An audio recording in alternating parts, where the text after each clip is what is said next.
It's my honour and pleasure to interview my good friend and colleague, John Murray, polymath, legend, the giant haystacks of the musical world. And for those of you looking at the camera, he's the one with the bow tie. So, John, this is just a very sort of short interview. I'm sure we could spend a long evening discussing many events that have taken place. Won't be printed. As long as there's a drink to hand, of course.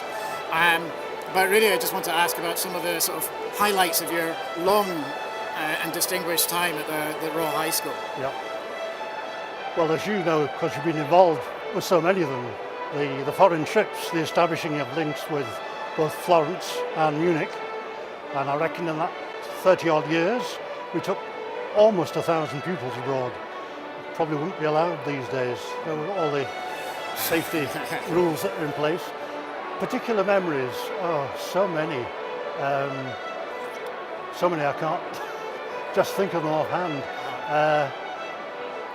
Probably the nights aboard the North Sea Link spring to mind, as I'm sure they do with you too. Dealing with a certain German teacher in Munich over again a number of years. It was challenging, I think, would be the it challenged my tact and discretion. For which you have a high reputation. I believe that's true, yes. What else? I think something like tonight brings back just so many memories. Lovely young people that we took abroad with us. And we brought most of them back as well, which was good. And it's quite interesting talking to them that it was a highlight of their school. I reminded a certain ex-rector's son about buying a sword and hiding it in a double bass case. That springs to mind. But just so many times, it's impossible to enumerate them all. And then, of course, you were involved, apart from, the trips themselves, which were a sort of a fantastic experience for so many pupils. You were involved in so many other aspects of the school as well.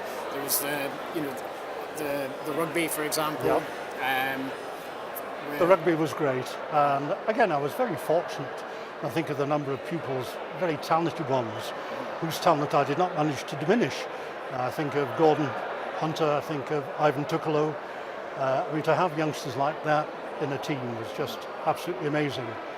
I also flirted with cricket for a few seasons, but quickly realised that cricket and Scotland don't always go hand in hand. But no, terrific. And right the way through, tonight with the KT groups, which go from the very first group with KT himself through to the last ones I had before I retired. Just magnificent young people. A pleasure to be with, a pleasure to try and teach. And you took part in so many other activities as well. I do remember you appearing regularly as the villain in many shows.